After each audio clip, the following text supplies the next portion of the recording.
out the essence of the judgment. There are three judgments of this court. One authored by the Chief Justice for himself, Justice Gavai and Justice Suryakant. There is a concurring opinion authored by Justice Sanjay Kishan Kaul. Justice Sanjeev Khanna has concurred with both the judgments.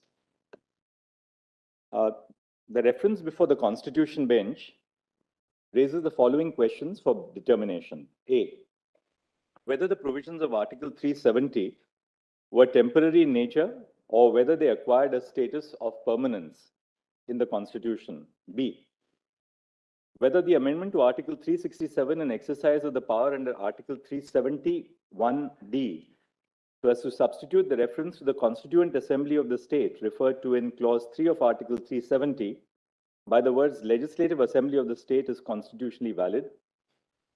C, whether the entire Constitution of India could have been applied to the state of Jammu and Kashmir in exercise of the power under Article 370, Clause 1, bracket D. D, whether the abrogation of Article 370 by the President in exercise of the power under Article 370, Clause 3 is constitutionally invalid in the absence of a recommendation of the Constituent Assembly of the state of Jammu and Kashmir as mandated by the proviso to Clause 3.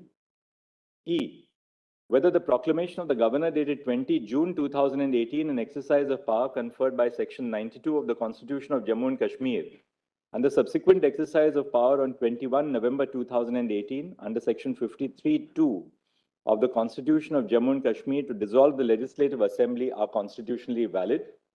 F, whether the proclamation which was issued by the President of India under Article 356 of the Constitution on 19 December 2018 and the subsequent extensions are constitutionally valid.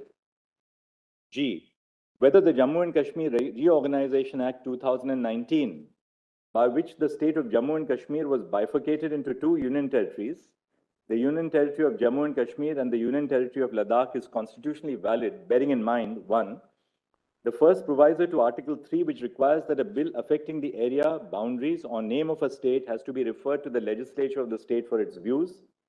And 2, the second proviso to Article 3, which requires the consent of the state legislature for increasing or diminishing the area of the state of Jammu and Kashmir or altering the name of the boundary of the state before the introduction of the bill in Parliament. H, whether during the tenure of a proclamation under Article 356 and when the Legislative Assembly of the state is